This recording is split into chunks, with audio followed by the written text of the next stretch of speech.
Praise the Lord. प्रभु का पवित्र नाम को महिमा मिले। और एक बार स्वर्ग में हमेशा के लिए स्थिर किया हुआ हमारा आत्मिक उन्नति के लिए दिया हुआ प्रभु का वचन के साथ आप सबके साथ बातें करने के लिए आपस में वचन सुनकर सुनाकर प्रभु का महिमा करने के लिए प्रभु ने अवसर दिया। उसके लिए प्रभु को बहुत बहुत धन्यवाद देते हैं। जिसको भी ये वचन सुनने के लिए मौका मिला है वो कितना भाग्यवान है, धन्य व्यक्ति है। क्योंकि जब हम वचन सुनता है, मैं बार बार याद दिलाने वाली एक बात है, हम प्रभु को सुनता है।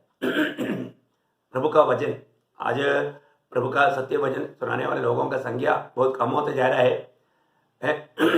लेकिन हमें प्रभु को सुनना, प्रभु का वचन जब आता है तो प्रभु मेरे से बात कर रहा है, ये बात का ध्यान, याद, समझ हर एक पवित्र लोगों को रहना बहुत जरूरी बात है। प्रभु को फिर से बहुत धन्यवाद देता हूँ। और एक दिन प्रभु ने हमारे आयु में जोड़ दिया। आनंद काल का तैयारी के लिए हमें जो भी करना है, ये नाशवान दुनिया की बातों के लिए नहीं, दुनिया के कार्य के लिए नहीं, आनंद काल, क्योंकि हमें आनंद काल प्रभु के संग रहना है। उस समय में हम कैसे सम्मानित होना है, वो बात आज का जीवन की आधार में है। इसलिए आपको मालूम है, आपको जानना चाहिए। तो आज का दिन सुबेरे प्रभु ने आपको जगाया। अब जगाया कि नहीं? सुबेरे उठने में आप कितना उत्साही था। सुबेरे हमें काम करना चाहिए, सुबेरे से प्रभु में हमारे जीवन को आरंभ करना चाहिए। सुबेरे, क्योंकि प्रभु जगाते बिना कोई जगता ही नहीं। हम जब सो गया था, प्रभु ने जगाया इसलिए हम जग गया। तो इसमें ये बात को परखना है कि भाई ऐसे नबी किताब 25 अध्याय का 4 वचन में, ऐसे या 50 अध्याय का 4 वचन, प्रभु यहोवा ने मुझे सिखाने वालों की जीभ दी है कि मैं थके हुए को अपने वचन के द्वारा संभालना जानूं। भोर को वह नीत मुझे जगाता। देखो, भोर को वह नित्य मुझे जगाता। देखिए, हाँ आगे, और मेरा कान खोलता है, मेरा कान खोलता है कि मैं शिष्य के समान सुनूं। देखा, एक चेला गुरु को जिस प्रकार ध्यान से सुनता है, वैसा सुनने के लिए प्रभु क्या करता है? कभी कभी नहीं, हर रोज सुबह प्रयोग। ये कितना अनोखी बात है? और एक दिन प्रभु हमें दिया, सुबेरे प्रभु जगाता है। प्रभु हमको वचन देना चाहता है। आपको मालूम है कि प्रभु जब दुनिया में भी था, प्रभु ने जिसको चाहा उनको प्रभु ने अपने निकट बुलाया और प्रभु के उपस्थिति में बैठ करके प्रभु की वाणियों को सुनने के लिए उनको मौका दिया। जब मरकुस 3 अध्याय का 13-14 में पढ़ता है, तो हर एक वचन को नहीं पढ़ना चाहता, आप जानता है। तो प्रियो, इस पीढ़ी में प्रभु हमको चाहता है, प्रभु हमको प्रेम करता है। लेकिन आज बहुत लोग प्रभु का जन्म होते हुए भी प्रभु सुबेरे जगाता है तो जगता नहीं, प्रभु सुनाता है तो सुनने के लिए तैयार नहीं। ये कितना दुख की बात है ना। ऐसा कोई भी करता है तो उनके बारे में हम क्या कहेंगे? तो वो अच्छा कर रहा है क्या? लेकिन मैं एक बात आपको बताऊं, जब मैंने इसराइल लोगों के संबंध में प्रभु बार बार ऐसा बात कहता है। एक दो बात मैं आपको बताना चाहूंगा। यिर्मयाह नबी की किताब 7 अध्याय उसका 13 वचन, यिर्मयाह उसका 7 अध्याय उसका 13 वचन में प्रभु ने उन लोगों के विषय में, उनके बाप दादों ने जो काम करता था उनके बारे में गवाही देता है। 7 अध्याय का 13 वचन, अब यहोवा की यह वाणी है कि तुम जो ये सब काम करते आए हो, और यद्यपि मैं तुमसे बड़े यत्न से बातें करता रहा हूँ। देखा, बड़ी यत्न से बोलने का मतलब, मैं सुबेरे सुबेरे बातें करते आया हूँ तो भी तुमने नहीं सुना। तो भी तुमने नहीं सुना। देखिए, मैं बहुत सुबेरे सुबेरे तुम लोगों से बातें करता था। उसका 11 अध्याय का 7-8 वचन। देखिए, बहुत बड़ी बात है। मतलब प्रभु का लोगों के बारे में एक बहुत बड़ा कंप्लेंट है। अब देखो, ये कंप्लेंट अच्छा बात है क्या? प्रभु सुबेरे जगाता और प्रभु बात भी करता, लेकिन उन लोग सुनने के लिए तैयार नहीं। अभी आप देखिए, यहाँ हमारा और भी थोड़ा डिटेल से दिया है। 11 अध्याय का 7-8 वचन, क्योंकि जिस समय से मैं तुम्हारे पुरखाओं को मिस्र देश से छुड़ा ले आया, तब से आज के दिन तक उनको दृढ़ता से चिताता आया हूँ, मेरी बात सुनो। परंतु उन्होंने न सुनी और न मेरी बातों पर कान लगाया, किंतु अपने अपने बुरे मन के हट पर चलते रहे। इसलिए मैंने उनके विषय इस वाचा की सब बातों को पूर्ण किया है, जिसके मानने की मैंने उन्हें आज्ञा दी थी, और उन्होंने न मानी। देखा, मतलब प्रभु ने उन लोगों से हमेशा हर रोज सवेरे बात करता था। आपको मालूम है, मन्ना उड़ाना है तो भी सवेरे उड़ाना है, थोड़ा देर हो गया तो मन्ना नहीं मिलता था। तो प्रियो, हमें इस जीवन की यात्रा में जीवन की मन्ना प्राप्त करने के लिए हमें सवेरे उठ करके प्रभु की उपस्थिति में रहना कितना अच्छी बात है। ऐसा एक आदत डालने वाला प्रभु के जन बहुत भाग्यवान लोग हैं। मैं आपको बताना चाहूँगा कि प्रियो, ये बात में आप उत्साही बनना। हमें सवेरे प्रभु का वचन पा करके वो वचन के आधार में वो दिन बिताने के लिए हमें एक निर्णय होना कितना अच्छी बात है। और लोगों के जैसा प्रभु का दिल को दुख देखते हुए प्रभु का वचन को ना सुनने वाला अनुभव में ना जाना प्रियो। हर रोज प्रभु को चाहते, प्रभु के लिए प्रभु की उपस्थिति में आए, प्रभु के वचन को सुने, है ना। जब एहेजकेल नबी की किताब में लिखा है, एहेजकेल नबी या एजेकिएल उसका 12 अध्याय का 8 वचन में, एहेजकेल या एजेकिएल उसका 12 अध्याय का 8 वचन में प्रभु का दास कहता है कि मैंने पढ़िए, सवेरे यहोवा का यह वचन मेरे पास पहुंचा। देखा, सवेरे यहोवा का वचन मेरे पास पहुंचा, सवेरे पहुंचा, कितना अनोखी बात है ना। प्रभु का वचन सवेरे, इसका मतलब प्रभु बाद में बात नहीं करता, ऐसा नहीं। बोलने का अर्थ क्या है कि हमारा हर रोज का जीवन का आरंभ हमें प्रभु में करना प्रियो। एक अच्छा आत्मीय जीवन, एक मतलब सामर्थ्यवान आत्मीय जीवन बिताने के लिए जो चाहता है, एक विजयी जीवन बिताना चाहते हैं, आत्मीय जीवन में उन्नति पाना चाहता है, नीचे हमारे जीवन में सवेरे उठने का समय से लेकर के हम एक दौड़ में है। ये आपको मालूम है क्या पाने के लिए है, किस प्रकार आप दौड़ते हैं, ये बात को हमें परखना। इस छोटा सा जीवन में अपना ये दौड़ में कभी भी धीमा नहीं होना प्रियो। कोई भी बात हो, हमें सवेरे प्रभु की उपस्थिति में मिलना कितना अच्छी बात है। मैं आपको बताऊं कि मैं जितना तक शाम के टाइम पर जितना तक हो सके मैं जल्दी से जल्दी सोने का कोशिश करता हूँ। फिर भी 10 कभी 10:30 11 बज जाता है, लेकिन कई बार मैं 9:30 या 10 बजे से पहले सोने की बहुत कोशिश करता हूँ। और अर्ली मॉर्निंग 3 बजे उठ करके प्रभु की उपस्थिति में बैठने के लिए प्रभु ने बहुत लॉन्ग टाइम से मुझे प्रभु ने अनुग्रह दिया। प्रभु का बहुत बड़ा कृपा है। मैं आपको बताना चाहूँगा, ये मैंने आपका प्रोत्साहन के लिए मैं आपको बताना चाहता हूँ प्रियो। आप इसका मतलब ये नहीं कि अगर मैं 3 बजे उठता है तो आप भी 3 बजे उठो, ऐसा नहीं। आप कम से कम 5 बजे तो उठो। फिर आप देखो कितना मतलब आपको प्रभु के साथ समय बिताने के लिए, प्रभु से प्राप्त करके एक अच्छा विजयी जीवन बिताने के लिए ये बहुत बड़ा सहायता का कारण बनेगा। लेकिन एक बात मैं आपको बताना चाहता हूँ, बाइबल में हम आत्मिक जीवन बिताने वाले लोगों के जीवन को देखेगा तो वो लोग अर्ली मॉर्निंग उठ करके कार्य करने वाले लोग था। सवेरे उठना चाहिए, सवेरे उठ करके प्रभु का वचन सुनना, इवन प्रभु का वचन सुनने से बढ़ करके प्रार्थना में लगा रहना। आपको मालूम है दावीद का जीवन को अगर हम देखेगा तो मैं 1-2 बातों में दावीद के जीवन के बारे में बताऊं। जब 57 भजन संगीता का 8 वचन उसका आखिरी भाग पढ़ना। Praise Lord. मैं भी पौ फटते ही जाग उठूंगा। हाँ देखिए, मानो मैं भी एकदम अर्ली मॉर्निंग जाग उठूंगा, मैं भी उठूंगा। दावीद ने निर्णय लिया। आप क्या निर्णय लेंगे? आज ये वचन सुनने के टाइम पर आप क्या निर्णय लेंगे? आप इस सवेरे उठेंगे? आपको ये बात बुरा लगेंगे? खास करके अभी तो इतना ठंडी शुरू नहीं हुआ, फिर भी थोड़ा ठंडी है। कई लोग क्या सोचते हैं, ये ठंडी में इतना सवेरे उठ के क्या करने का है। आजकल लॉकडाउन के कारण कोई इतना काम भी नहीं है। कई लोगों को अभी काम शुरू हो गया, लेकिन कुछ लोग उन लोगों को काम नहीं बोल करके सवेरे के समय को बहुत प्रकार नष्ट करता है। पर तो प्रियो वो इसलिए उठता था। भजन संहिता 5 अध्याय 5 भजन संहिता उसका 3रा वचन पढ़ना, Psalms 5:3। वो बहुत अनोखा बात है प्रिय। हे यहोवा, भोर को मेरी वाणी तुझे सुनाई देगी। मैं भोर को प्रार्थना करके तेरी बाट जोऊंगा। देखा, सवेरे प्रार्थना करते हुए मैं प्रभु का बाट जोते रहेगा। ओह, कितना अनोखा बात है प्रियो। सच में जो व्यक्ति, इसलिए आपको मालूम है, मानो प्रभु ने अपने दिल की इच्छा तक दावीद को प्रकट किया और प्रभु ने दावीद के बारे में बोला, मेरा मन का जैसा दावीद है, मेरा मन की इच्छा जान करके वो काम को करने के लिए चाहने वाला दावीद। कैसा गवाही है ना।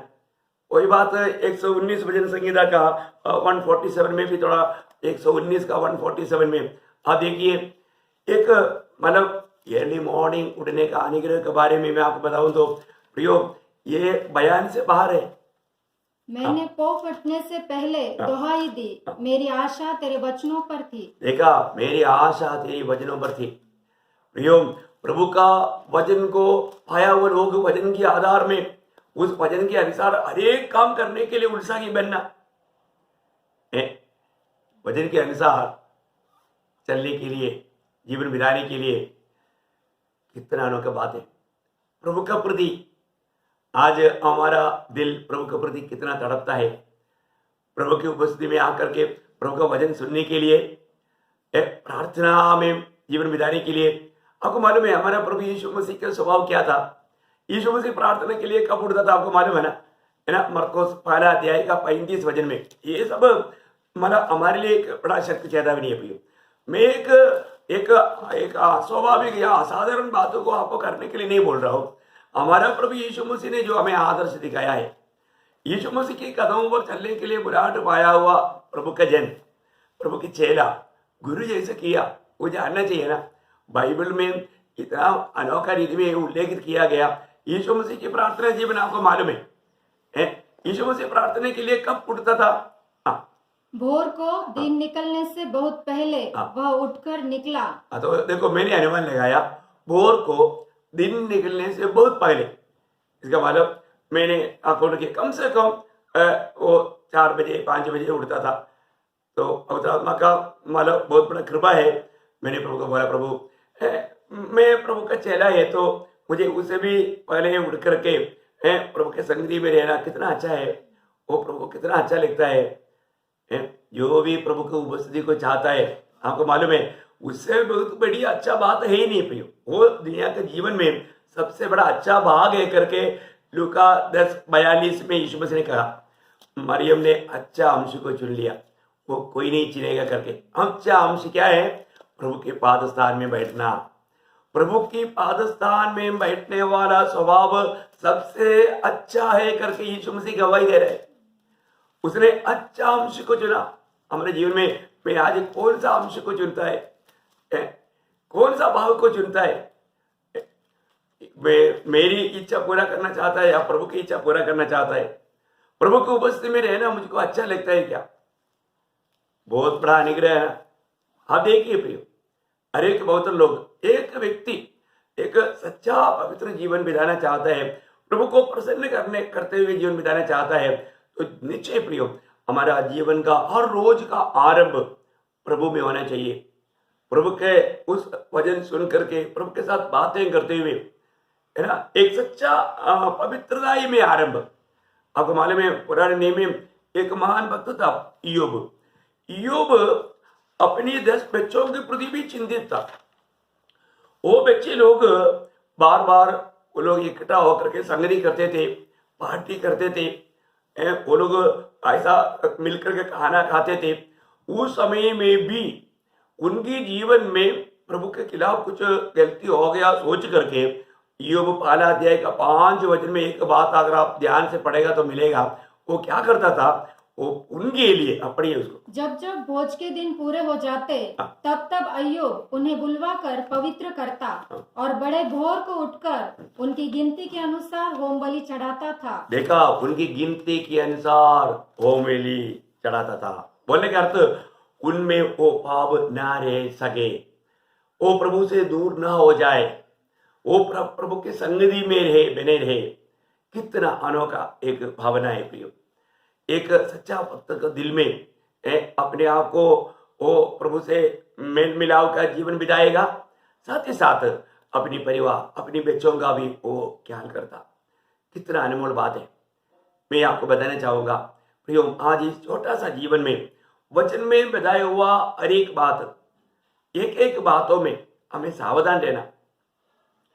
एक सच्चा है ना, आरंभ से सुबेरे से लेकर के हम प्रभु की संगति में रहकर आत्मा में भरकर एक आत्मिक जीवन बिताना, एक अच्छा दौड़ दौड़ना। आपको मालूम है प्रभु की आज्ञा है रोज हमें आत्मा पाया होगा, आत्मा में भरना। आपने पढ़ा होगा ना एफेसियों 5 अध्याय का 18 वचन में प्रियो, वो एक आज्ञा है।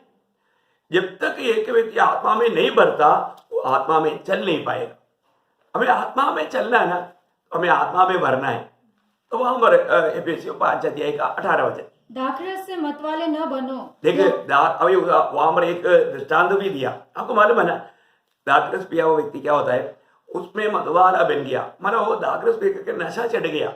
वो नशा चढ़ा हुआ व्यक्ति क्या होता है, वो व्यक्ति फिर अपनी उस कंट्रोल से बाहर हो जाता है।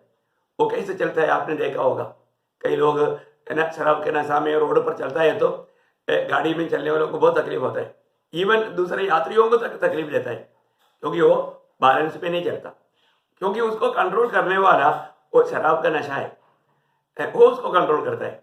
तो प्रभु का वचन कहता है कि तुम्हें उस प्रकार का दुनिया की बातों में नशा वाला नहीं बनना, लेकिन तुझे एक नशा चाहिए। वो कौन सा नशा है? आत्मा में भरना। आत्मा में भरने के बाद में आपको बैलेंस टूट कर नहीं जाएगा, आपको एकदम बैलेंस से चलाएगा। वो आत्मा में भरने के बाद फिर किसी प्रकार भी आप गलत मार्ग पर नहीं जाएगा, आत्मा का कंट्रोल में जाएगा। आत्मा आपको कंट्रोल, आगे पढ़िए, पर आत्मा से परिपूर्ण होते जाओ। आत्मा से परिपूर्ण होते जाओ। एक्चुअली एक आज्ञा है, एक मतलब अभी हम लोग, आपको मालूम है ना, पुराना नियम में कम से कम 613 आज्ञा है। उन बातों में चलना उन लोगों के लिए एकदम असंभव की बात है, परंतु नया नियम में एक एक वचन में एक आज्ञा हम देखते हैं। वो आज्ञाओं को पूर्ण रूप में हमारे जीवन में अपनाना हमारे कर्तव्य है। ये आज्ञाओं को हमें कैसा हम पालन करता है, ये बात को आत्मा में रोज भरना प्रयोग है। जब तक हम आत्मा में नहीं भरेंगे तो फिर एक सच्चा मसीह जीवन नहीं बिता पाएगा, हमारे में मसीह दिख नहीं पाएगा। आपको याद होगा जब एहेजकेल नबी की किताब में इस आत्मा में भर करके जीवन बिताने वाला एक बात, एहेजकेल नबी की किताब उसका 47 अध्याय में हम देखते हैं, ठीक है ना। तो उसका 3रा वचन से जब पढ़ता है तब उसके 5 वचन तक जब पढ़ेगा तब हम देखता है कि वो आत्मा में बढ़ते जाने का, कदम कदम में आत्मा में बढ़ते जाने का एक उन्नति प्राप्त करने वाला एक अनुभव देखता है। आखिर में 5 वचन में जाकर के बोलता है, मैं तैरते बिना मैं आगे बढ़ नहीं पाया। तैरने वाला, आत्मा में तैरने वाला अनुभव, बोलने का अर्थ क्या है कि वहां पर का विषय क्या है कि बहुत बड़ी आत्मिक गहरी बात है। एक तैरने वाला व्यक्ति का क्या दिखता? सिर्फ सिर बाहर दिखता, सिर्फ सिर बाहर दिखता। बोलने का अर्थ क्या है कि हमारा सिर कौन है? प्रभु यीशु मसीह।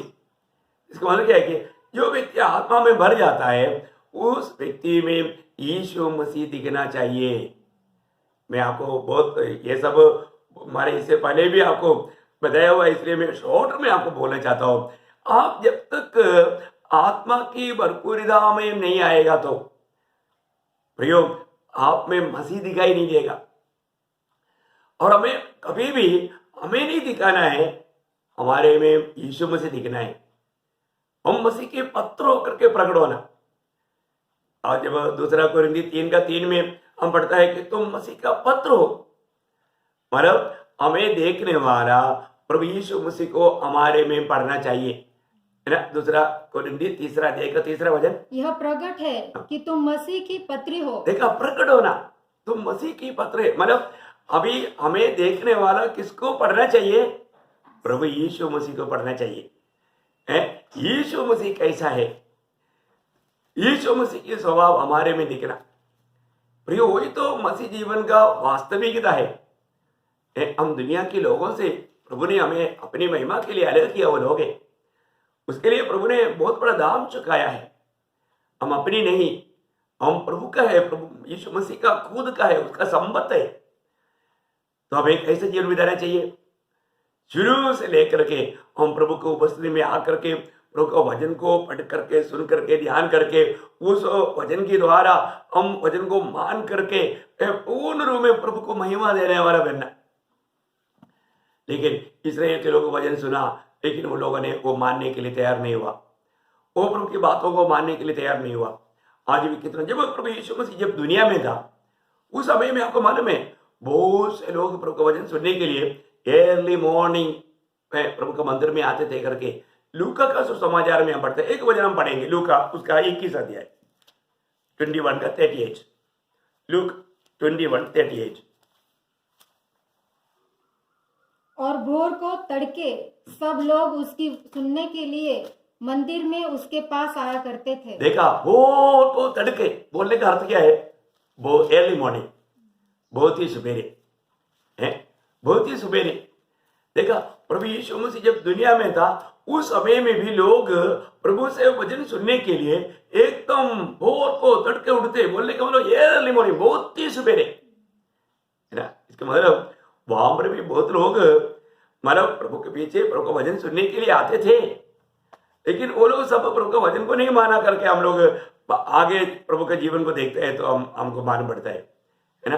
प्रभु की सत्य वचन, प्रभु के वचन की जब गहराई में जाने लगा लोगों के लिए बहुत कठिन लगा। बहुत लोग ना, इतने लोग, अभी आप देखिए मतलब जितनी लोगों को प्रभु ने मतलब खाना खिलाया है, 5 रोटी से 5000 पुरुष और स्त्री बच्चे, कितना है मैं गिनती नहीं बोलना चाहता हूँ, पर तो कितने लोग हैं। ये सारे लोग आखिर में यही खाया वो लोग, यही प्रभु की बड़ी प्रशंसा किया वो लोग है ना। वो लोग प्रभु के पीछे आगे नहीं चला। प्रभु के चेले लोग तक तो प्रभु को छोड़कर जाने वाला अनुभव आया। क्यों? प्रभु ने कुछ गलत काम किया क्या? कई बार लोग बोलते हैं कि आपका मंडली में इतना सच्चाई बताता है तो फिर लोग जाता क्यों? प्रियो, जो प्रभु का है वही रुकेगा ना। बाकी लोग यहां पर जाने से हमें क्या मिलता है ऐसे कुछ परखने के लिए आता है। एक सच्चा उद्धार पाया व्यक्ति कहां जाएगा प्रियो? यीशु मसीह को छोड़कर जा सकता है, प्रेरित लोगों को छोड़कर जा सकता है, तो आज का मंडली में जो सच्चा शिक्षण देने वालों को छोड़कर क्यों नहीं जाएगा? जाएगा प्रियो, जो प्रभु का नहीं है तो जाएगा है ना। आपको मालूम है जब यूहन्ना इस बात में, इसलिए यूहन्ना ने वो पत्र में वो बात को विशेष करके दिया है, पहला यूहन्ना उसका 2 अध्याय उसका 19 हो जाए। वे निकले तो हम ही में से, पर हम में के नहीं थे, क्योंकि यदि वे हम में के होते तो हमारे साथ रहते। देखा, हम में से होते या प्रभु ने हमारे साथ तो वास्तव में उनको जोड़ा है तो प्रभु साथ में रहेगा। पर निकल इसलिए गए कि यह प्रकट हो कि वे सब हम में के नहीं है। देखो प्रियो देखो, मैं आपको बताना चाहता हूँ, मतलब अभी अपने साथ कितने भी लोग साथ चलता है, लेकिन सब लोग आखिर तक एक विश्वासियों की जीवन बिताने वाला नहीं रहेगा। उसमें विश्वासियों के लोग आजकल मर मिट गया वो अनुभव है ना। बहुत प्यार दिखा करके आएंगे, बहुत तारीफ करके आएंगे, परंतु कुछ समय के बाद में वे लोग दोष लगा करके निकल जाएंगे। प्रियो, एक बात जानना, प्रभु की मंडली में प्रभु की जोड़ा हुआ कोई भी नष्ट नहीं हो सकता, क्योंकि यीशु मसीह ने जब यूहन्ना उसका 6 अध्याय का 37 वचन 6:37-38, ओ लॉर्ड जीसस, जो कुछ पिता मुझे देता है वह सब मेरे पास आएगा, और जो कोई मेरे पास आएगा उसे मैं कभी न निकालूंगा। देखा, मैं कभी नहीं निकालेगा। ओह बहुत अनोखे शब्द है। प्रभु ने मतलब पिता ने दिया हुआ सब प्रभु यीशु के पास आएगा, और प्रभु बोलता है कि मैं उसको कभी नहीं निकालेगा। मतलब निकलने का सवाल नहीं है ना। मंडली प्रभु यीशु मसीह का है, मंडली कोई प्राइवेट कंपनी का नहीं, कोई व्यक्ति का नहीं है। मंडली प्रभु यीशु मसीह का है प्रियो। यीशु मसीह ने उनका उद्धार किया, यीशु मसीह मंडली में जोड़ा, तो फिर कैसे निकलेगा? जरूर प्रियो, एक बात है मैं आपको बताना चाहूंगा, हमारे जीवन में हम लोग प्रभु में आने के बाद में प्रभु का सारा हथियार बांध करके लड़ाई के लिए हर पल तैयार रहना। विरोधी हमें कहीं ना कहीं रीति में हमें धोखा देने के लिए कोशिश करेगा, गिराने के लिए कोशिश करेगा।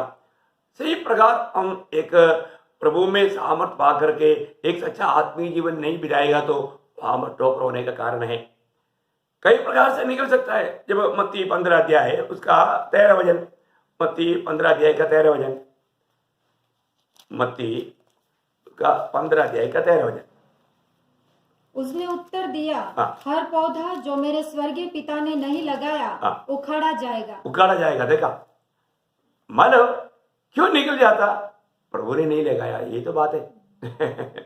प्रभु ने लगाया, वो कोई भी उखाड़ा नहीं जाएगा, है ना। प्रभु लगाया है, प्रभु ने लगाया हुआ बात उखाड़ा नहीं जाएगा। उसका 12 अध्याय का 30 भी पढ़ना, उसका 12 का 30। जो मेरे साथ नहीं वह मेरे विरोध में है, हाँ। और जो मेरे साथ नहीं बटोरता हाँ। वह बिखेरता है। बिखरता है। प्रियो, वे बातें मतलब प्रभु के साथ जोड़ा जाना, ये प्रभु की ओर से है प्रियो। ये कोई मनुष्य की बात है ही नहीं, मनुष्य की ओर से है ही नहीं बात। मैं आपको बताऊं, आज एक एक बातों में हम लोग जानना प्रियो, ये वचन कितना सुंदर है। मैं इसलिए आपको हमेशा प्रभु के वचन को जानो जानो करके बताता हूँ, क्योंकि हमारे जीवन में हम वचन से दाहिने बाएं जाएगा तो वो मतलब एक मसीहत नहीं, वो एक भक्त का जीवन का बात है नहीं। आपको ये वचन जानना चाहिए और इसको मानना भी चाहिए। प्रभु के वचन में बना रह करके जीवन बिताने का बहुत बड़ा गहराई की बातें हैं, मैं अपने जीवन में लाते हुए लोगों को सिखाता हूं। ऐसे नहीं है तो मेरे जीवन में जो बात, जो वचन हमारा अनुभव में नहीं है, उन बातों को भी लेकर के सिखाने के लिए मुझे हिम्मत नहीं। हर एक बातों में हमें प्रभु का सत्य वचन में प्रियो, सच्चा वचन सुनाने से लोग छोड़कर जाएगा या लोग दोष लगाएगा, ऐसा बोल के हम सच्चाई त्यागना चाहिए क्या? लोगों को कुछ करके सेवा करना है क्या दुनिया के फायदे के लिए? प्रियो, सारे दुनिया छोड़कर जाए तो भी ये बहुत बड़ा मेरे जीवन का एक बड़ा निर्णय है, मैं सत्य वचन को प्रचार करूंगा। वचन में कभी भी मिलावट नहीं करूंगा। मेरे पास कई बार कई लोग ऐसे आया कि देखो, अगर आप हमारा कहना मानेगा तो इस मंडली में जोड़ने के लिए हमारे साथ, मतलब एक बड़ा संख्या बोला, मैं वो नाम आपको नहीं बताएंगे, ये सब आपके साथ मिल जाएगा। मैं बोला मेरे साथ मत मिलना, क्योंकि मैं तो प्रभु यीशु मसीह का एक दास है। प्रभु यीशु मसीह जो कहा उसके खिलाफ में मनुष्य की कहना मान करके मैं सेवा नहीं कर सकता। प्रियो, ये बहुत गौरव का बात है। हमें एक बड़ा भीड़ जमा करके लोगों का दृष्टि में एक बहुत बड़ा एक मंडली का ये हमारा अगुवा है, ऐसा सुनने के लिए मेरा दिल में कोई इच्छा नहीं प्रियो। प्रभु खुद ही लूका 12:32 में कहा, ये छोटे झुंड, मसीह के झुंड एक बड़ा भारी बड़ा झुंड नहीं प्रियो। प्रभु का झुंड हमेशा एक छोटा झुंड ही रहेगा, इसमें कोई संदेह नहीं है ना। लूका 12:32, हे छोटे झुंड मत डर, मत डर, क्योंकि तुम्हारे पिता को यह भाया है, तुम्हारा पिता को यही भाया है कि तुम्हें राज्य दे, तुम्हें राज्य दे। प्रियो, ये कितना अनोखी बात है। हमें उस राज्य में होकर के उस राजा का एक सेवक होकर के प्रभु की महिमा करना है। मनुष्य को खुश करने के लिए ये सेवा नहीं प्रियो, मनुष्य की इच्छाओं को पूरा करने के लिए। मुझे कई भाई लोगों ने भी इस प्रकार बहुत दबाव किया, हम जो कहता है ऐसा मानो। उन्होंने बोलने वाला बातों में एक भी वचन नहीं, वो अपनी खुशी अपनी दिल की इच्छा। कितना दुख की बात है प्रियो, ऐसे लोग कैसे मंडली में रह सकता है? मैं आपको बोलना चाहता हूं, ये संदेश आप सबको बताओ, क्योंकि मंडली प्रभु का है प्रियो। प्रभु की इच्छा के अनुसार मंडली को ले चलना है। मंडली में दुनिया का कोई संगठन का रीति का बनाया हुआ कोई मतलब लेआउट नहीं, सिस्टम नहीं। मंडली प्रभु का है। प्रभु मंडली को, प्रभु का मंडली को प्रभु का नियुक्त किया हुआ दास लोग रहेगा, उनके द्वारा ही प्रभु उनसे मंडली से बात करेगा। इवन सिर्फ उनसे बात करेगा ऐसे भी नहीं, प्रभु हर एक व्यक्ति से बात करेगा। हर एक शरीर में जोड़ा हुआ हर एक अवयव प्रभु के साथ एक सच्चा मेल मिलाव में रहता है, और उसको ये मालूम पड़ेगा। तो मैं आपको एक बात बताना चाहूंगा, जरूर मंडली की अगुवाओं का बातों को मानने वाला स्वभाव विश्वासियों को चाहिए, और तो ऐसे नहीं है तो फिर मानो वहां पर विरोधी को काम करने का मौका है। सातों मंडली को लिखने के समय में आपको मालूम है, सातों मंडली के अगुवाओं को प्रभु का पत्र है। ये भी एक बहुत बड़ी बात है प्रियो। प्रभु मंडली में अगुवाओं को नियुक्त करता है, इसलिए प्रेरित पौलुस बहुत बोझ के साथ एफेसुस का मंडली के लोगों को बुला करके, जब प्रेरितों का 20 अध्याय का 28 वचन आपको याद होगा, बहुत जरूरी बात है प्रियो। एक तो बात मैं आपको बताऊं, आप हमें अपने को प्रभु की नियुक्ति, प्रियो ये कोई संगठन का नियुक्ति नहीं, ये कोई मनुष्य की तरफ से नियुक्ति नहीं, ये प्रभु की ओर से नियुक्ति है।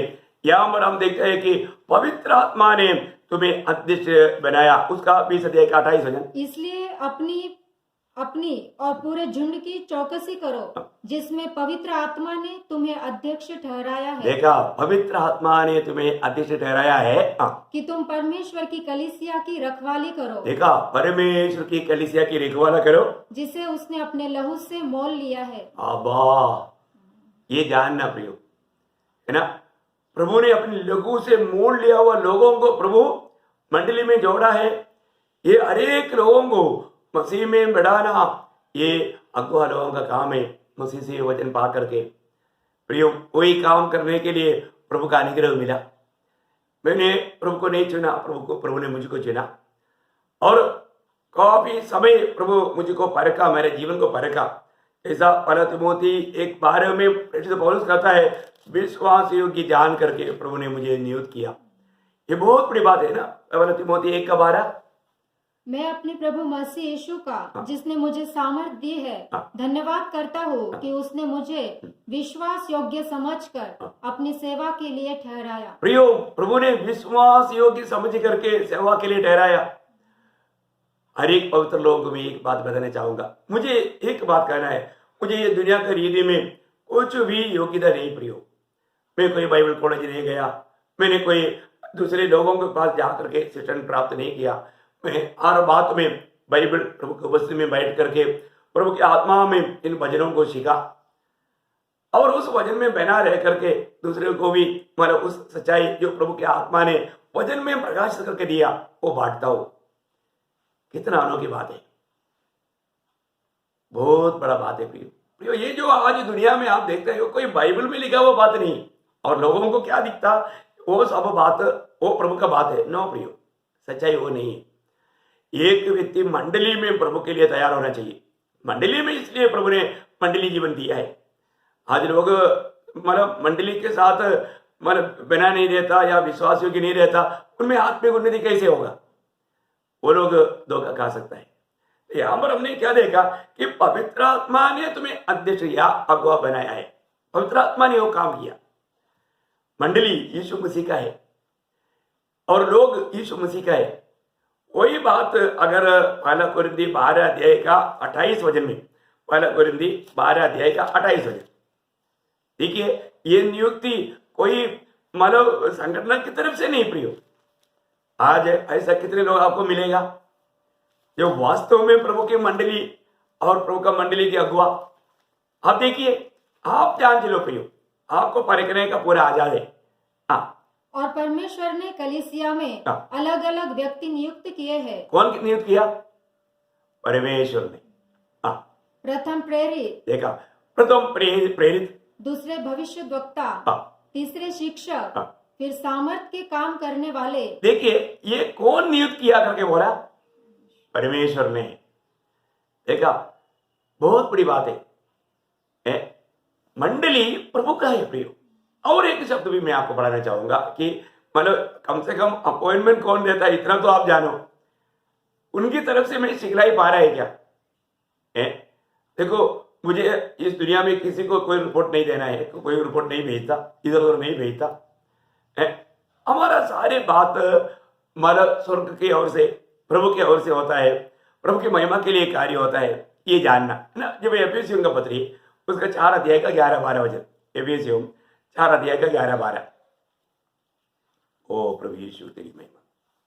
उसने कुछ को प्रेरित नियुक्त करके, और कुछ को भविष्यद्वक्ता नियुक्त करके, और कुछ को सुसमाचार सुनाने वाले नियुक्त करके, और कुछ को रखवाले और उपदेशक नियुक्त करके दे दिया। देखा, यहाँ पर हम देखते हैं कि मतलब प्रभु यीशु मसीह ने क्या किया? मंडली में लोगों को नियुक्त किया।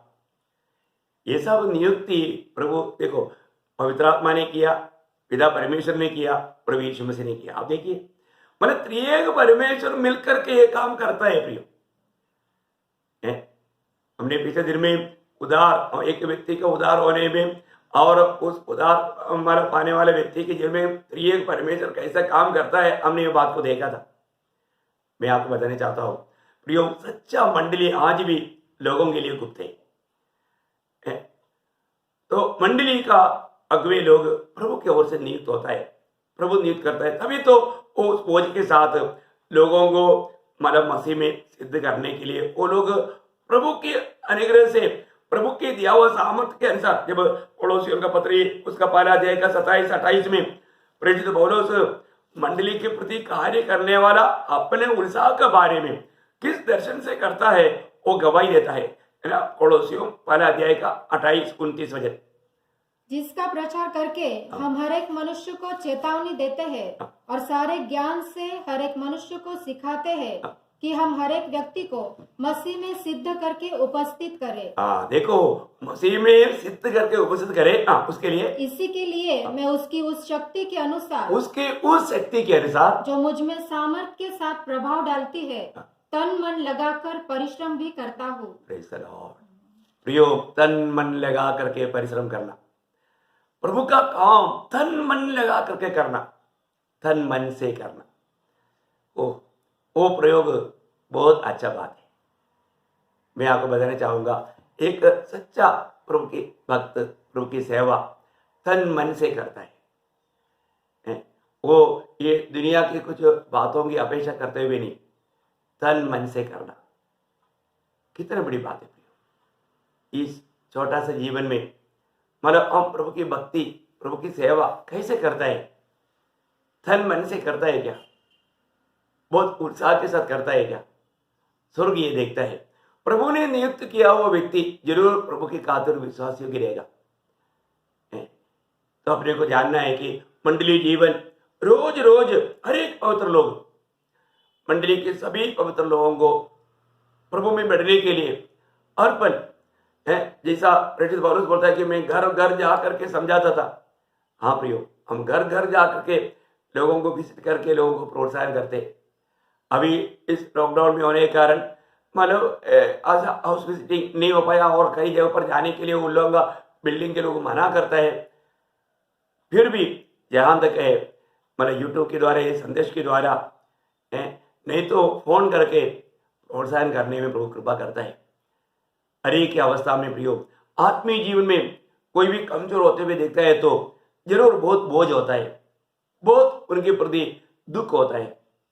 मैं आपको बताना चाहूंगा प्रियो, कोई भी किसी प्रकार भी पीछे ना रह जाए, बहुत उत्साह के साथ देखिए। आज का दिन भी मैं एक बात आपको बताऊं, आज का दिन भी प्रभु ने इन बातों को सुनने के लिए प्रभु ने आप पर दया किया। प्रभु की दया है, प्रभु की दया रोज हमारे ऊपर नया होते जाता है। प्रभु की दया नहीं मिला तो हमें सच्चाई को जानने के लिए मौका कहाँ मिलेगा प्रियो, है ना। जब विलाप गीत में, विलाप गीत उसका 3रा अध्याय का 22-23 वचन पढ़ना, विलाप गीत उसका 3रा अध्याय का 22-23 वचन, वो प्रभु का अनुग्रह है प्रियो।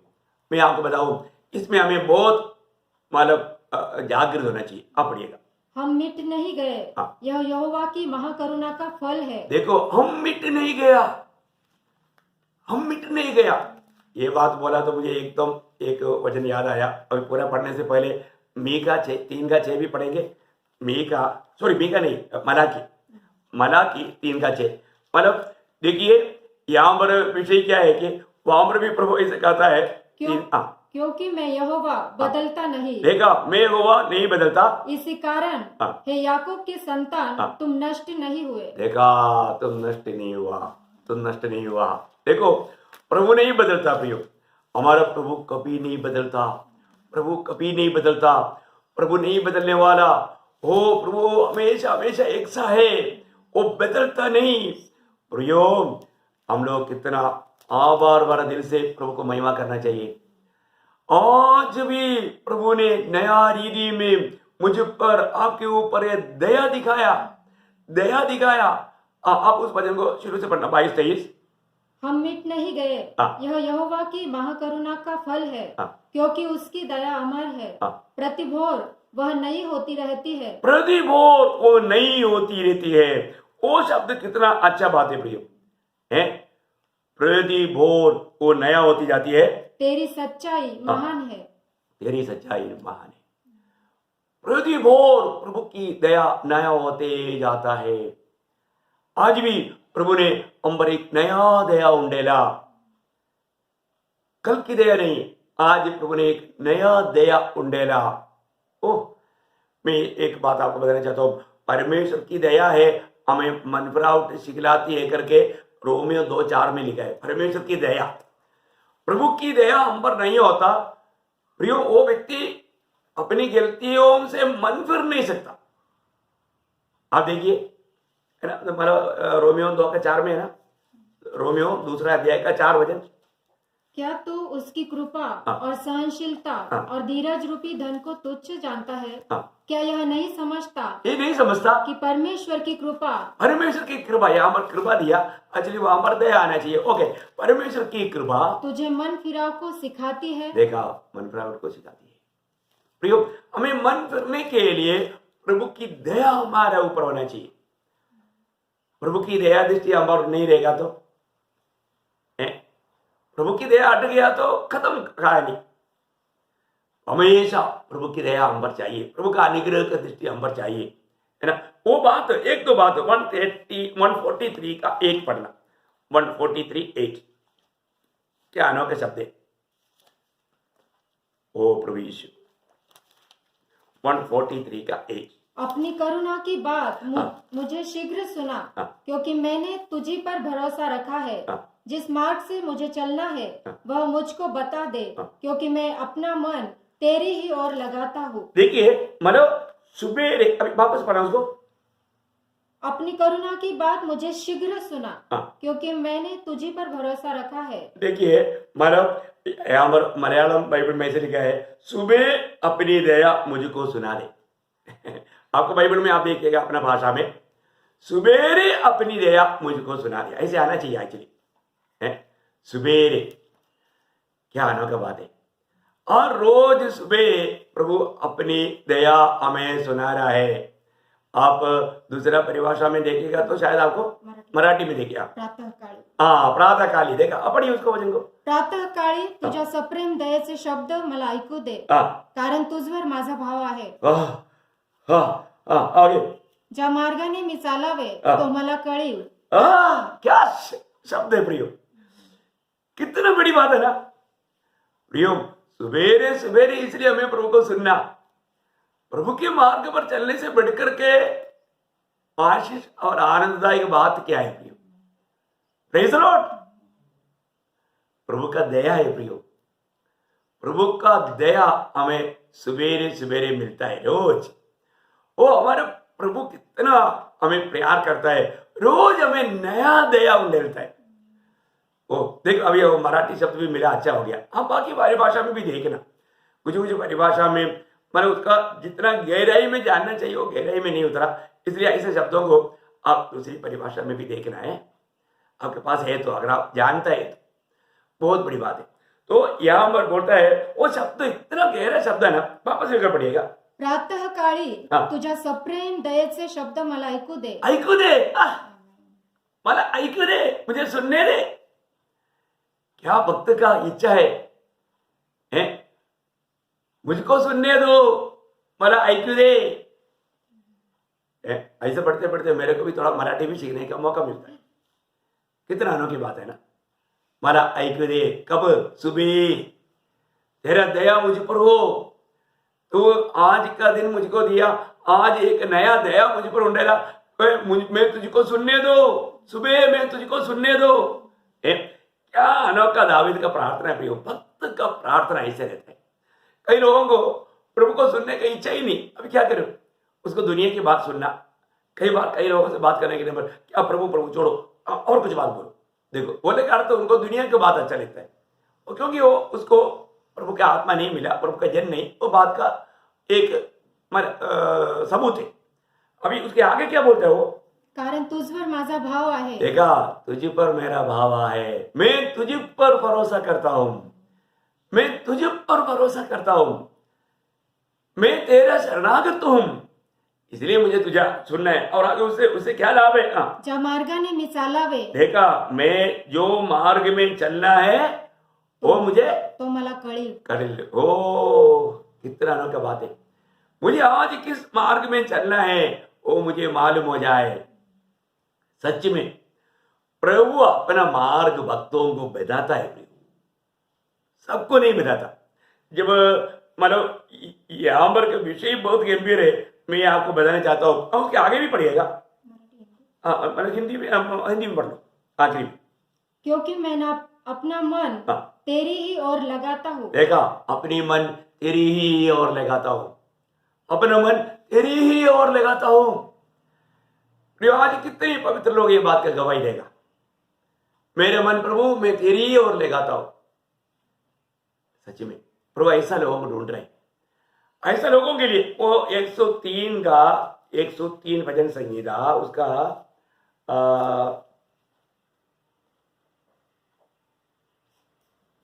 उसका 7 वचन. उसने मूसा को अपनी गति देखा, मूसा को अपना गति और इसराइलियों पर अपने काम प्रकट किया. देखा, मतलब कई लोगों को क्या है, प्रभु का मार्ग को जानने की इच्छा नहीं, लेकिन मूसा का दिल में प्रभु का मार्ग जानने की इच्छा है. प्रभु का मार्ग जानने की इच्छा है.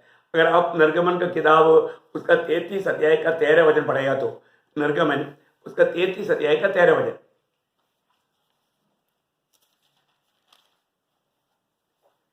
मतलब मूसा को कोई चिन्ह चमत्कार देखने का इच्छा नहीं है, मतलब दुनिया को कोई बात नहीं, उसको एक ही इच्छा क्या है. यहाँ पर आप देखिए ध्यान से निर्गमन 33 का 13. और अब यदि मुझ पर तेरे अनुग्रह की दृष्टि हो तो मुझे अपनी गति समझा दे. देखा, अपनी गति मुझे समझा दे. ओह, क्या भक्त का दिल का चाहत है प्रियो.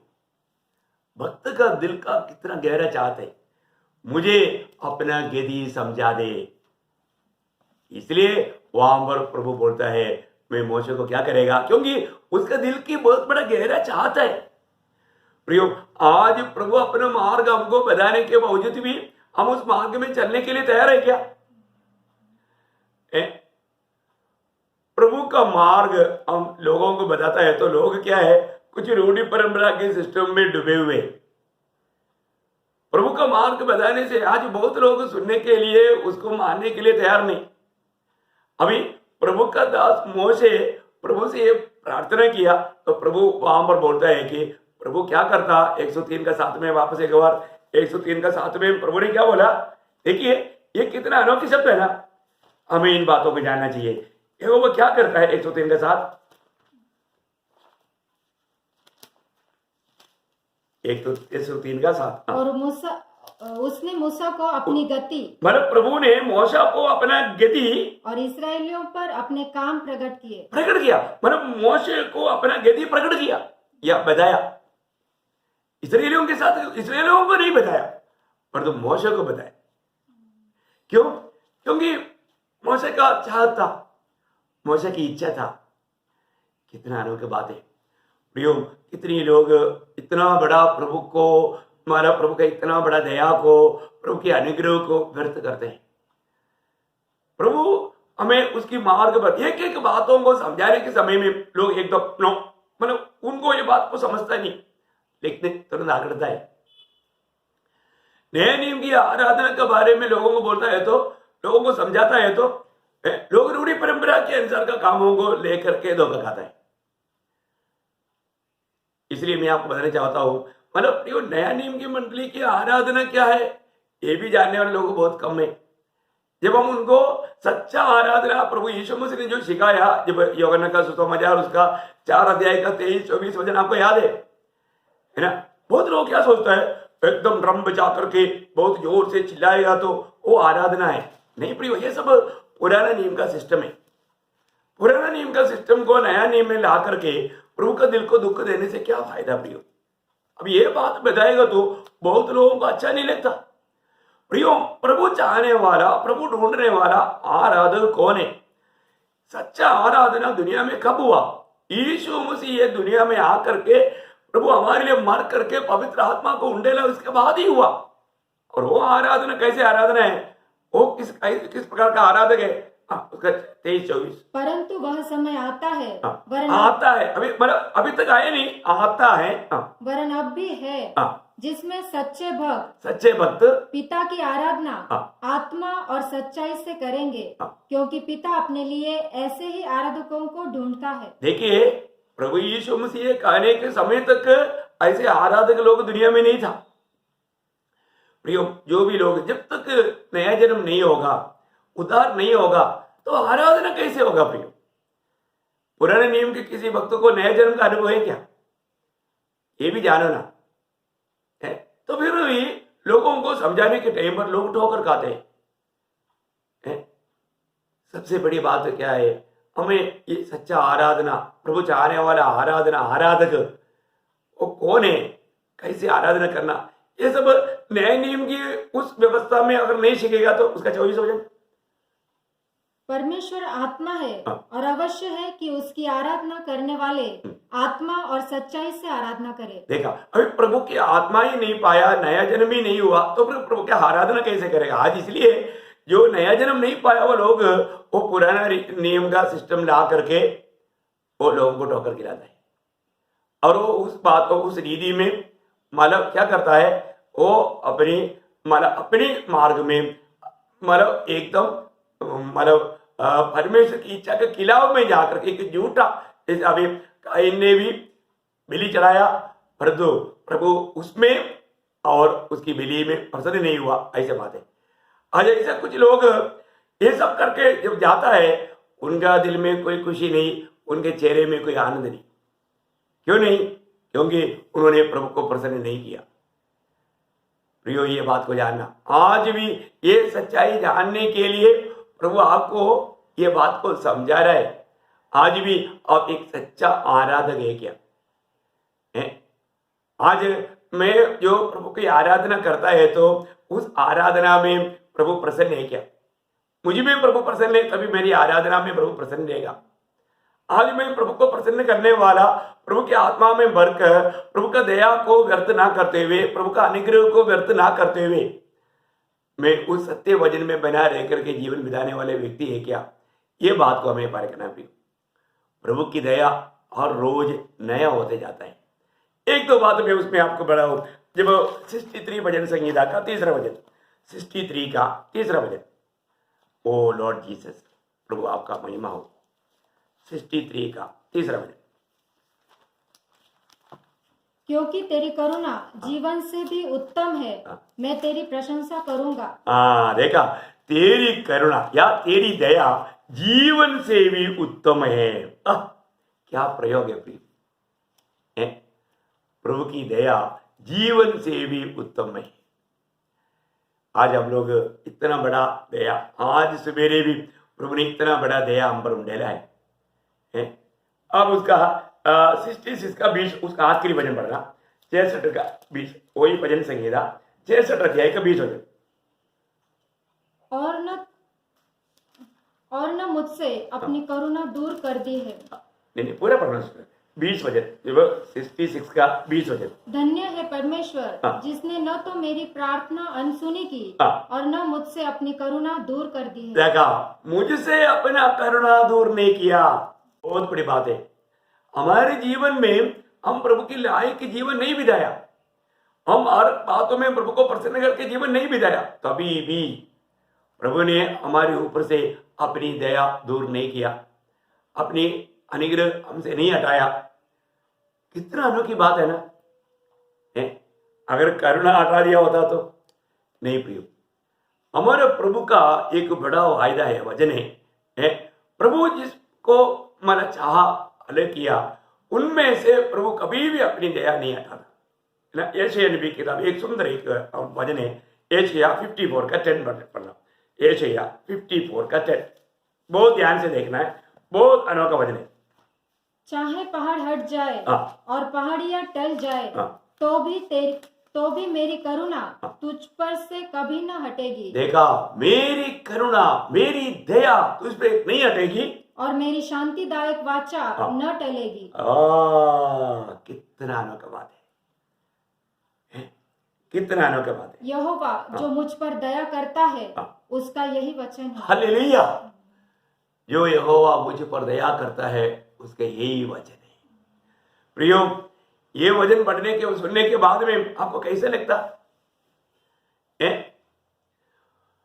प्रभु की दया हमारे से हट गया तो, प्रभु की करुणा, प्रभु की अनुग्रह अगर हमसे दूर हो गया तो फिर हम प्रभु में बना रहने का कोई मतलब नहीं।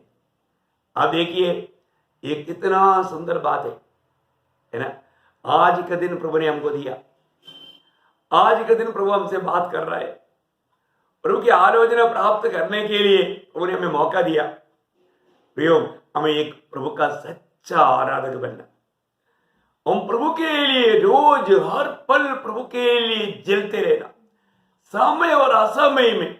वो प्रयोग वाला मुझे बहुत अच्छा लगता है ना। जब तिमोथियुस का पत्री में हम देखते हैं, जब दूसरा तिमोथी उसका 4 अध्याय उसका दूसरा वचन, दूसरा तिमोथी 4 अध्याय का दूसरा वचन, कि तू वचन का प्रचार कर, समय और असमय तैयार रह। देखो, समय और असमय में तैयार रहना, बोले हर पल तैयार रहना। एक सच्चा आराधक प्रभु का, प्रभु के प्रति जलते रहेगा, जलते रहेगा, हमेशा जलते रहने वाले एक अनुभव, प्रभु के लिए और पल तैयार। इसके नबी में ऐसे एक वचन है, मैं आपको इसके समझने के लिए एक आसानी आपको मदद करेगा। 46 का 13 वचन, इसके उसका 46 का 13 वचन बहुत हमारा महत्वपूर्ण शब्द है। आप लोग उसको नोट करने अच्छा रहेगा।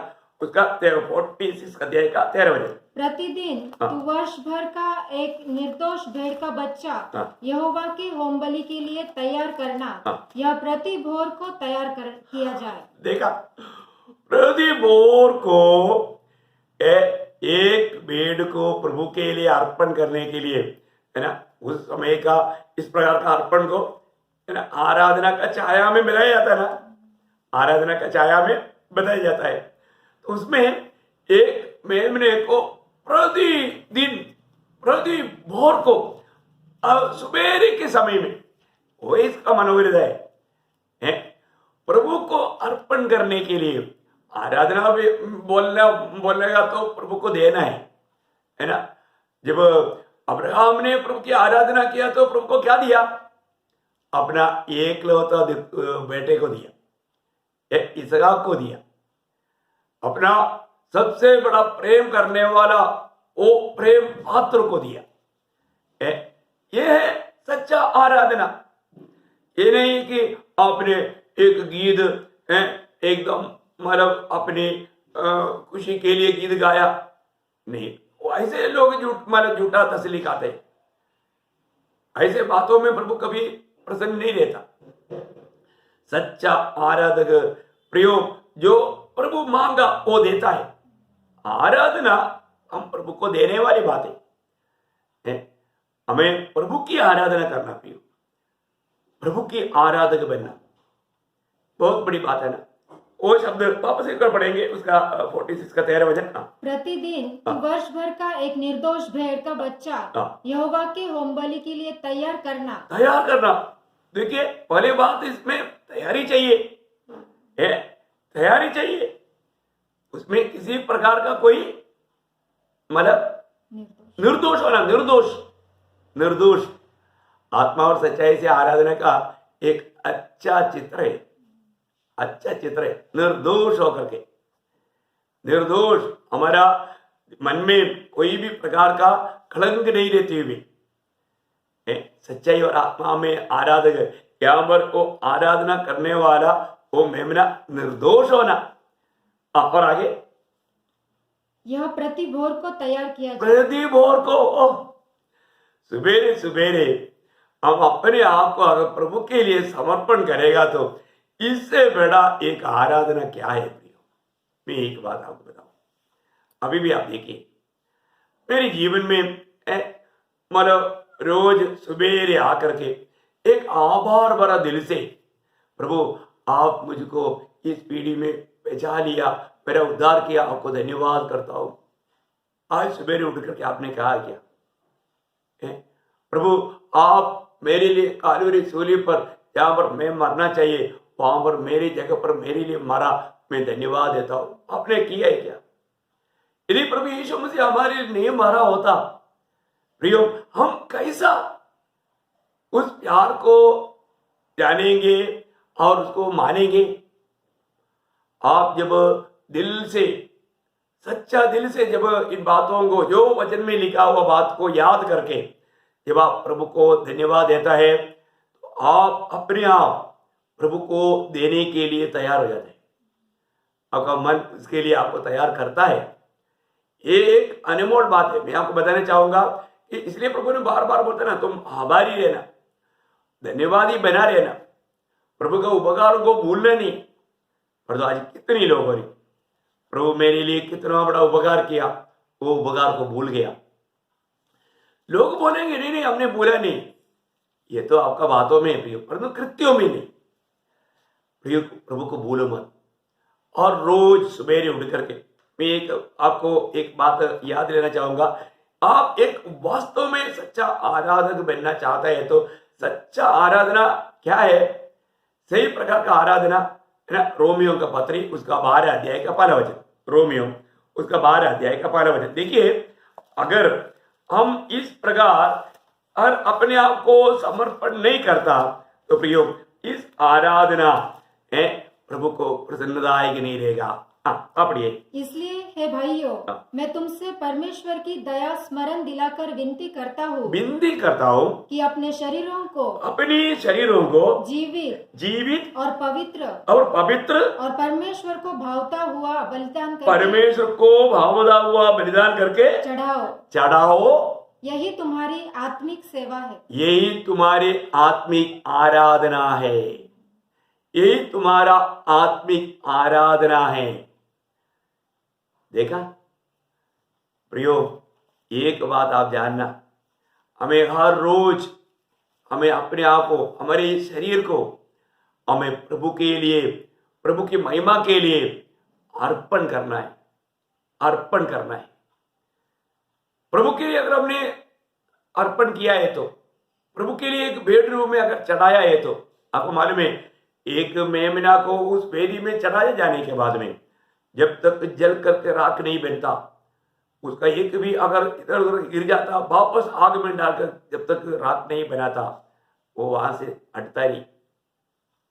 आप याद करना प्रियो, अपने आप को प्रभु के लिए, प्रभु की महिमा के लिए पूर्ण रूप में अर्पण करना, समर्पण करना, अपने आप को संपूर्ण रीति में प्रियो, वो आराधना प्रभु को पसंद है।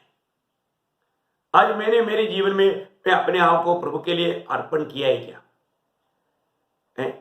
और ऐसा अर्पण नहीं किया तो, मैंने वो प्रभु के लिए दे दिया है तो, प्रभु के लिए अर्पण किया है तो फिर प्रभु का है, फिर मेरा पूरा दिन का जीवन वो प्रभु के लिए रहेगा। रोज सुबह उठते ही मैं आप पवित्र लोगों को विनती करता हूं, प्रियो, अपने आप को, अपने शरीर को प्रभु की महिमा के लिए, प्रभु के हाथ में इस्तेमाल होने के लिए आप समर्पण करो। समर्पण करो। अगर आप ऐसा समर्पण करने में अगर आप विजयी हुआ है तो प्रभु निश्चय आपको इस्तेमाल करेगा। प्रभु का महिमा के लिए, प्रभु के लिए इस्तेमाल होने वाला एक पात्र आप जरूर बनेगा। वही सच्चा आराधना है। वो वचन को वापस एक बार पढ़िएगा। इसलिए हे भाइयों, मैं तुमसे परमेश्वर की दया स्मरण दिलाकर विनती करता हूँ कि अपने शरीरों को जीवित और पवित्र और परमेश्वर को भावता हुआ बलिदान करके बलिदान। देखा, भावता हुआ एक अर्पण है, बलिदान करके चढ़ाओ। यही तुम्हारा आत्मिक सेवा, आत्मिक आराधना है। आत्मिक सेवा मीन्स आत्मिक आराधना है। कितना अनोखी बात है। हमें अपने आप को प्रियो, नया नियम के प्रभु के अनेक बुलाहट पाया हुआ पवित्र याजक गण, क्योंकि हम लोग कौन है? हम सभी लोग याजक लोग हैं। पहला पत्रोस 2 अध्याय का 5 वचन, पहला पत्रोस दूसरा अध्याय उसका 5 वचन। ओ लॉर्ड जीसस। तुम भी आप जीवित पत्थरों के समान आत्मिक घर बनते जाते हो, जिससे याजकों का पवित्र समाज बनकर, देखा, याजकों का पवित्र समाज बनकर ऐसे आत्मिक बलिदान चढ़ाओ, ऐसा आत्मिक बलिदान चढ़ाओ जो यीशु मसीह के द्वारा परमेश्वर को ग्राह्य है। हालेलुया। देखा प्रियो, आप प्रभु का एक याजक है। आज आपको प्रभु को एकदम बलि या आराधना करना है। वो क्या करना है? अपने शरीर को प्रभु को भावदा हुआ पवित्र और निर्दोष होकर के प्रभु के लिए चढ़ाओ। क्या अनोखा बात है ना? उसका 9 वचन में भी हम याजक एक करके मतलब विराट पाया हुआ अनेक लोगों के बारे में हम लोग पढ़ते हैं। एक बार पढ़िएगा। पर तुम एक चुना हुआ वंश और राजपदधारी याजकों का समाज और पवित्र लोग और परमेश्वर की निज प्रजा हो, इसलिए कि जिसने तुम्हें अंधकार में से अपनी अद्भुत ज्योति में बुलाया है, उसके गुण प्रकट करो। देखा प्रियो, हमें अपने जीवन में प्रभु ने कितना बड़ा पदवी हम दिया है। उसमें एक पदवी है, हम याजक है। नया नियम की मंडली के सारे पवित्र लोग प्रभु का याजक है। वो बात प्रकाशित वाक्य का शुरू में पहला अध्याय का 6 वचन में भी हम देखता है। यीशु मसीह ने लोगों से खरीदा हुआ हर एक पवित्र लोगों को पिता परमेश्वर के लिए क्या किया? याजक बनाया। पढ़िए उसको। और हमें लहू के द्वारा और हमें एक राज्य और अपने पिता परमेश्वर के लिए याजक भी बना दिया। उसी की महिमा और पराक्रम युगानुयुग रहे। आमीन। देखिए, यीशु मसीह के लहू से खरीदे हुए हर एक पवित्र लोग पिता परमेश्वर के लिए वो याजक है। आज हम प्रभु का याजक जान करके उस याजक का काम करना है। याजक एक सच्चा आराधक होना जरूरी बात है। तो आज हमारे जीवन की आराधना कैसे है? हम प्रभु को प्रसन्न करने वाला एक आराधक है क्या? जानना चाहिए। बहुत ही महत्वपूर्ण बात है हमारे जीवन में। नया नियम में भी जो मतलब याजक को देने वाला बलि के बारे में बताया, वो क्या क्या है? एक तो बात बोल कर काम करेगा। इब्रानियों का पत्री 13 अध्याय का उसका 15-16 वचन। इब्रानियों 13 अध्याय का 15 और 16 वचन। ओ लॉर्ड जीसस। इसलिए हम उसके द्वारा स्तुति रूपी बलिदान, देखा, स्तुति रूपी बलिदान, वो एक बलिदान है। हम प्रभु को स्तुति रूपी बलिदान, प्रभु का किया हुआ उपकारों के लिए प्रभु को हमें महिमा देते हुए प्रभु का स्तुति करना है। स्तुति रूपी बलिदान, उसका 16 वचन। भलाई करना और उदारता दिखाना न भूलो। भलाई करना, उदारता दिखाना, ये नहीं भूलना, क्योंकि ये भी क्या है? क्योंकि परमेश्वर ऐसे बलिदानों से बलिदान। देखा, वो भी एक बलिदान है। भलाई करना, उदारता दिखाना परमेश्वर की दृष्टि में एक बलिदान है। बलिदान नया नियम की ये बलिदान है। हाँ प्रियो, हमारे जीवन में प्रभु जैसे चाहता है वो काम को करने में आज में काम तक उलझाई है। उस बलिदान प्रभु का लोगों को वास्तव में प्रभु कितना धन्य अनुभव में लाया। प्रियो, आज का दिन भी प्रभु ने ये सुबेरे हमें इसलिए दिया। हम सुबेरे प्रभु का वचन को सुने, प्रभु की इच्छा को जाने और उसके अनुसार काम करें।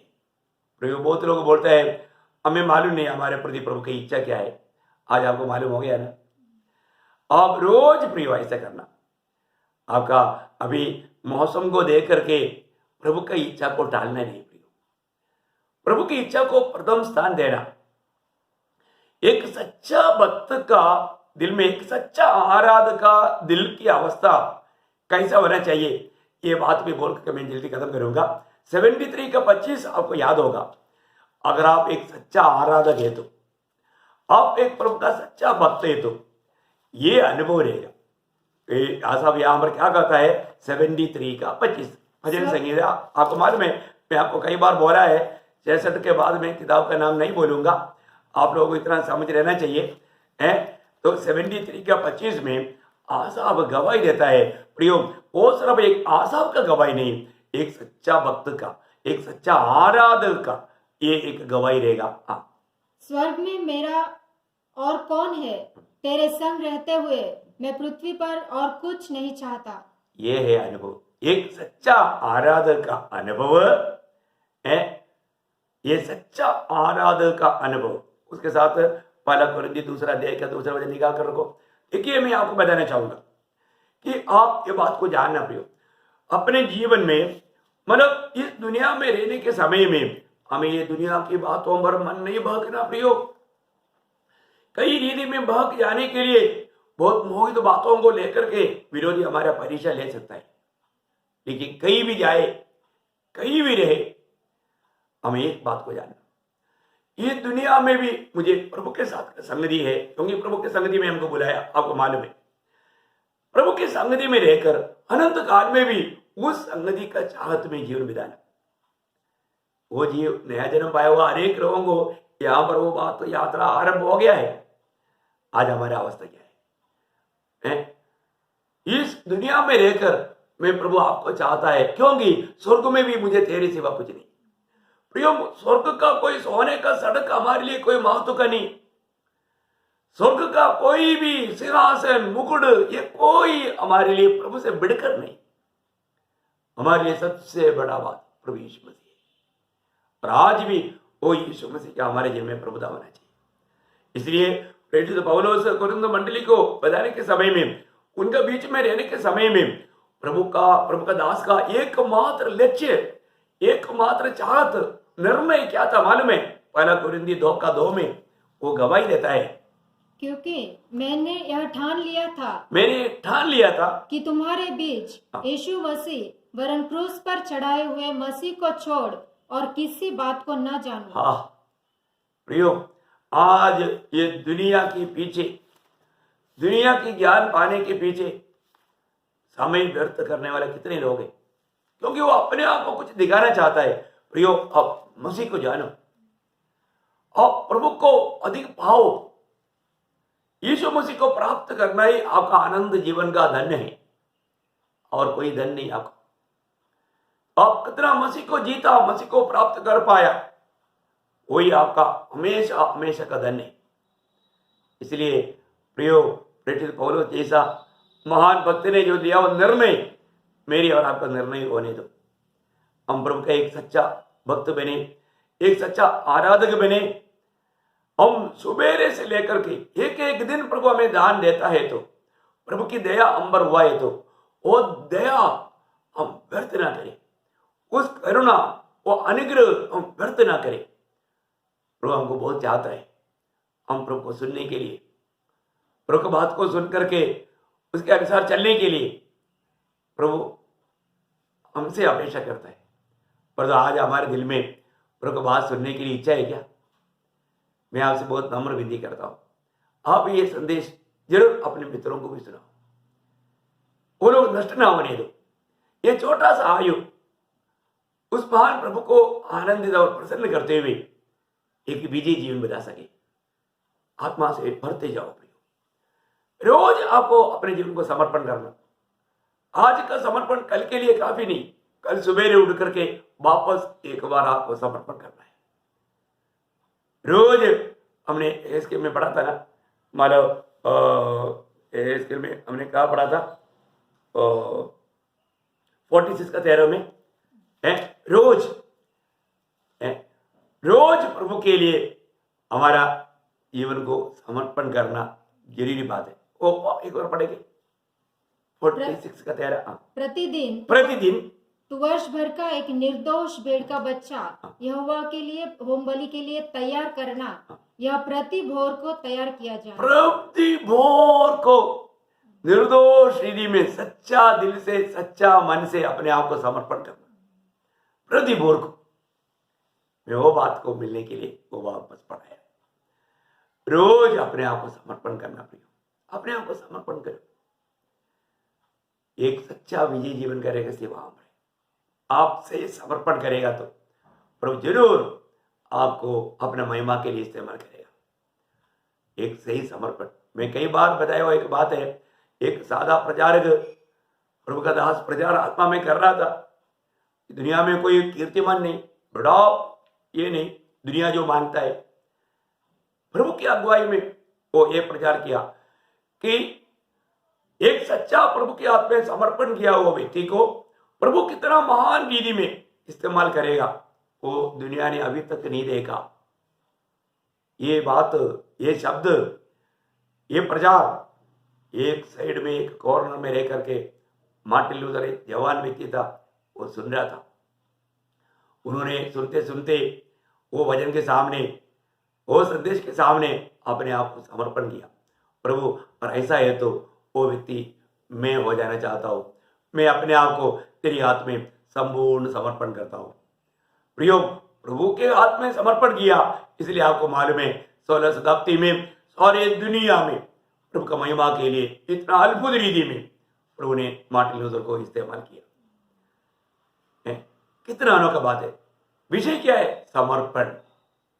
प्रियो, मेरी और आपका समर्पण अगर सही रहेगा तो इस पीढ़ी में भी प्रभु अपनी महिमा के लिए हमें बहुत महान रीति में इस्तेमाल करेगा।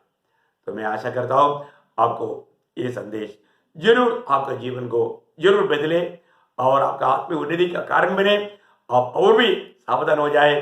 जल्दी से जल्दी आने वाला प्रभु को स्वीकारने के लिए, हमें प्यार किया हुआ, हमारे लिए वापस अभी हमें लेने के लिए आने वाला प्रभु के आगमन की बाट जोड़ने में ये वचन आपको सहायता करे। प्रभु का अनुग्रह आप सबके साथ।